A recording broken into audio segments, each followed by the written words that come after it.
Hello, I am Mahima Nagar, lecture production engineering, government Khetan polytechnic college Jaipur.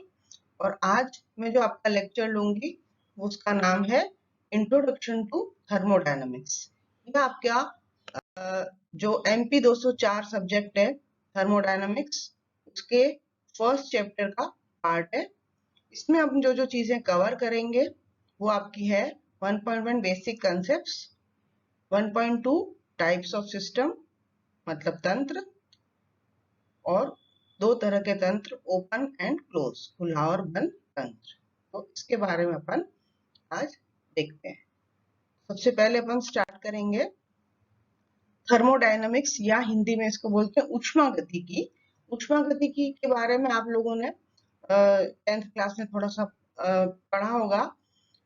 तो ऊष्मागतिकी जिसको हम थर्मोडायनामिक्स बोलते हैं वो दो शब्दों से बनी है, थर्मोडायनामिक्स।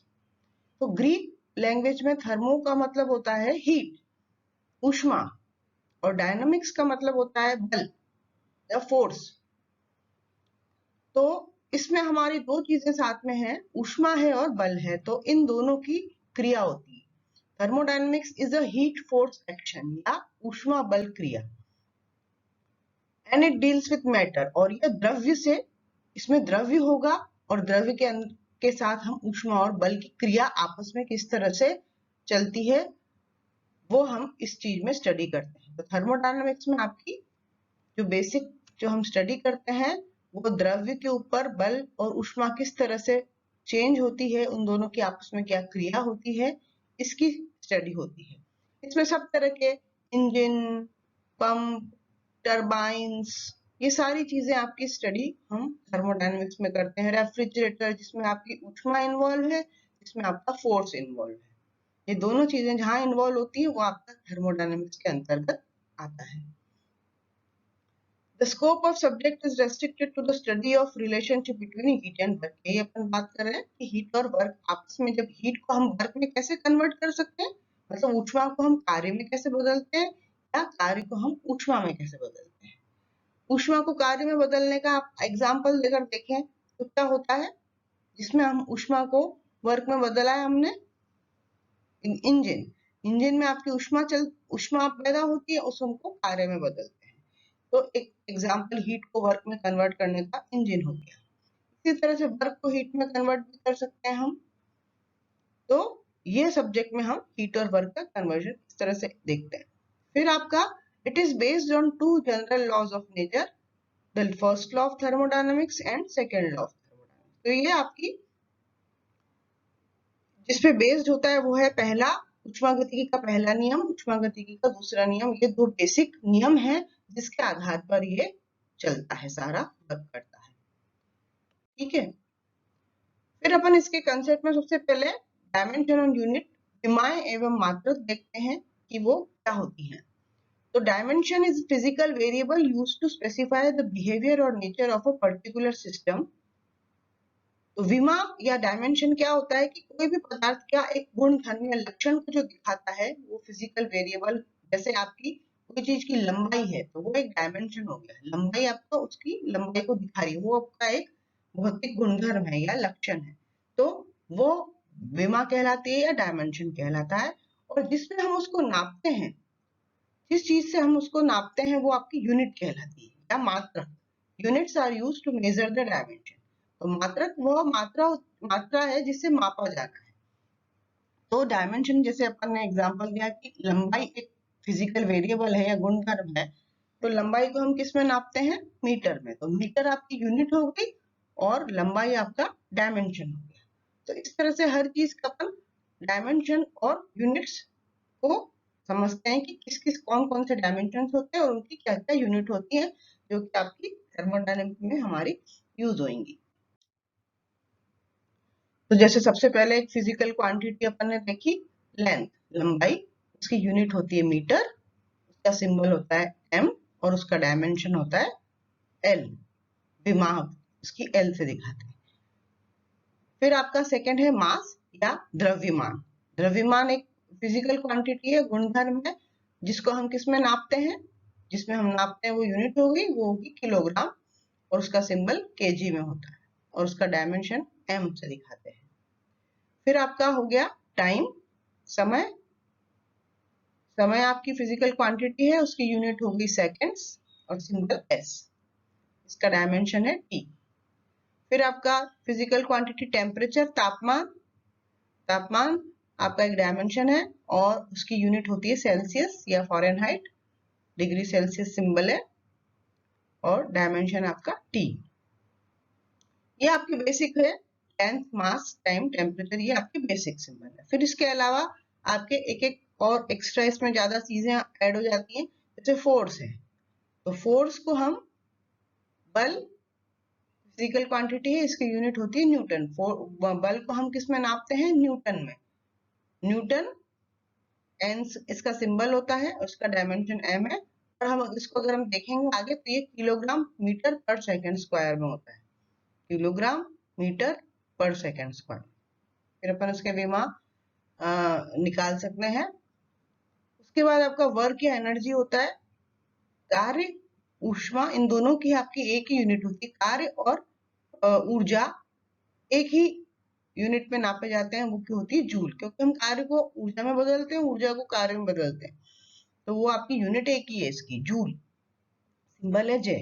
फिर आपका पावर, पावर को हम वर्क या एनर्जी को पर यूनिट में नापते हैं अगर हम टाइम के हिसाब से, तो वो पावर कहलाता है और इसकी यूनिट होती है वॉट और इसका सिंबल है W। तो ये कुछ उदाहरण है आपके डायमेंशन यूनिट्स, बेसिक हैं ये, बेसिक वाली। इसके अलावा भी बहुत सारे होते हैं, जैसे जैसे हमारे आगे यूज होते जाएंगे हम उसके बारे में पढ़ेंगे। फिर अपन आते हैं थर्मोडायनेमिक सिस्टम। सिस्टम क्या होता है या ऊष्मागतिकी तंत्र क्या होता है?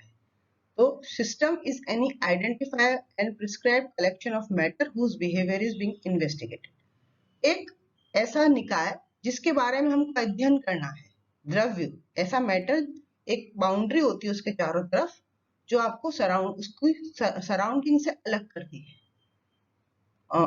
और उस सिस्टम के अंदर एक मास होता है, कांस्टेंट रहता है, जो वो एक सीमा के अंदर होता है और जो कि उसको बाउंड्री से अलग करता है।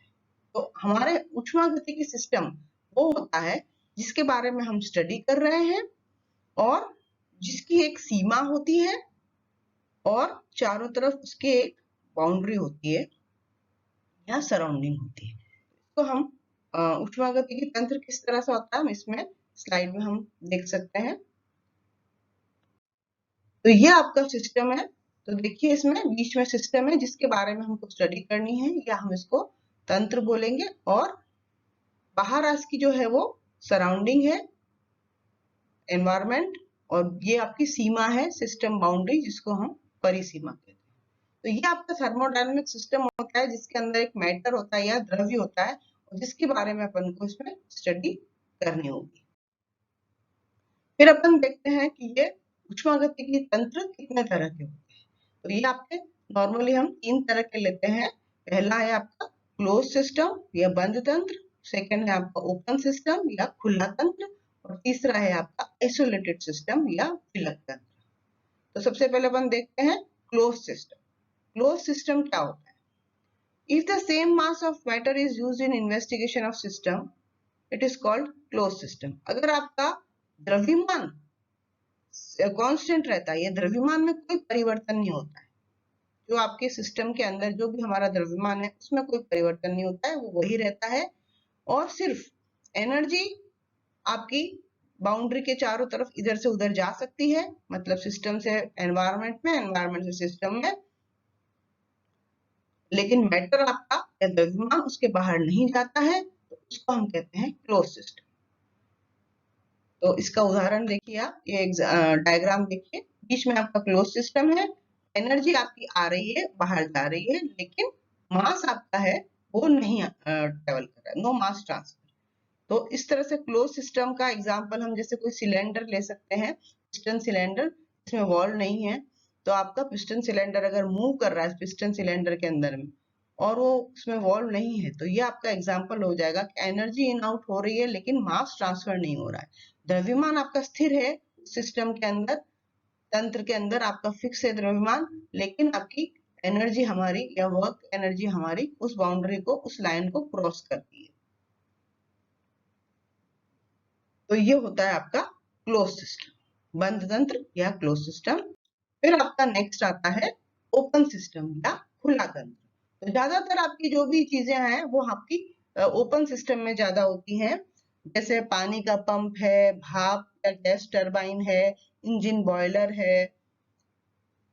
तो ये सारी चीजें आपकी खुले तंत्र में आती है। इसमें क्या होगा, आपका कोई सिस्टम है, जैसे बीच में आपका सिस्टम है, वो उसमें आपका द्रव्य और ऊर्जा, मैटर और एनर्जी दोनों ही उस सिस्टम को क्रॉस करती हैं। क्रॉस करती है मतलब सिस्टम से सराउंडिंग में जाएंगे, सराउंडिंग से सिस्टम में आएंगे। तो ये दोनों आपकी क्रॉस कर रही हैं सिस्टम को। If system permits the passage of both matter and energy, मतलब सिस्टम द्रव्य और ऊर्जा दोनों को ही आने जाने देता है अपने बाहर, तो यह कहलाता है open system. If the rate of mass and energy transfer with time is constant, then the system is known as steady flow. और अगर उसकी जो गति है, रेट है उसकी आने जाने की, द्रव्यमान और ऊर्जा के जाने की और आने की, अगर वक्त के साथ, टाइम के साथ कांस्टेंट है, फिक्स रहती है, तो वो आपकी कहलाता है स्टेडी फ्लो सिस्टम। ये अपन आगे देखेंगे। तो अभी अपन सिर्फ खुले तंत्र के बारे में देखते हैं कि खुला तंत्र क्या हो रहा है। इसमें आपकी पैसेज में से हमारा दोनों बाहर और अंदर जा सकता है।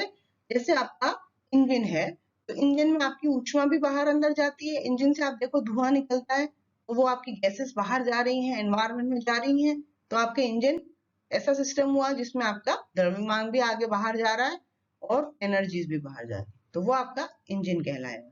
तो इस तरह से हमारा, या हम बॉयलर देखें या हमारा पानी का पंप है, तो पानी हमारा उसने सिस्टम ने अंदर लिया, फिर वापस बाहर दिया।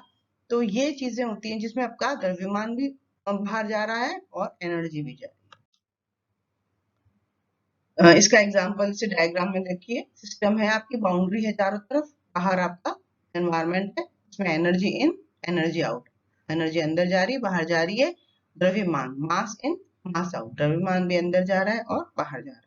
तो ये आपका हो गया ओपन सिस्टम। तो सबसे ज्यादा आपका नॉर्मली आपका जो यूज आता है वो आपका ओपन सिस्टम ही होता है। फिर आपका लास्ट में है आइसोलेटेड सिस्टम। आइसोलेटेड सिस्टम वो होता है जिसमें चार तरफ से बंद है, इसकी देखिए डायग्राम में बाउंड्री बनी हुई है। इसमें it can exchange no energy and mass with its surroundings and can neither influence it nor be influenced by. तो ऐसा सिस्टम जिसमें न तो एनर्जी आपकी एक्सचेंज हो सकती है और न मास एक्सचेंज हो सकता है, न तो ऊर्जा ऊष्मा आपकी आ जा सकती है और न ही द्रव्यमान आता है। ये आपका किसी से बाहर से इफेक्ट नहीं होता है और न ही इसके अंदर ये अपने आप दूसरे से इफेक्ट होता है, न बाहर वाला इससे इफेक्ट होता है। तो ऐसा कहते हैं, इसको हम कहते हैं आइसोलेटेड सिस्टम या विगत तंत्र। तो हमारे ओपन सिस्टम से आपका एनवायरमेंट इफेक्टेड होता है, जैसे आप गाड़ी चला रहे हो, इंजन चला रहे हो, तो एनवायरमेंट आपका खराब हो रहा है, धुआं बाहर जा रहा है, तो वो इफेक्ट हो रहा है। लेकिन हमारा आइसोलेटेड सिस्टम में हमारा कोई चीज इसमें इफेक्ट नहीं हो रही है। तो अपन ने आज क्या क्या पढ़ लिया, बेसिक कंसेप्ट थर्मोडायनेमिक्स क्या होता है और डायमेंशंस क्या होते हैं, यूनिट्स क्या होती हैं, और फोर्स की यूनिट होती है जैसे न्यूटन, एनर्जी और वर्क की होती है आपकी जूल, और पावर की होती है वॉट, ये देखा। फिर अपने थर्मोडायनेमिक सिस्टम क्या होता है जिसके बारे में अपने को स्टडी करनी होती है, और फिर आपके कितने तरह के होते हैं, क्लोज्ड, ओपन और आइसोलेटेड सिस्टम। तो ये आपके basic thermodynamic introduction part first था। अब हम अगले लेक्चर में थर्मोडायनेमिक्स इंट्रोडक्शन थर्मोडायनेमिक्स का सेकेंड पार्ट देंगे। Thank you.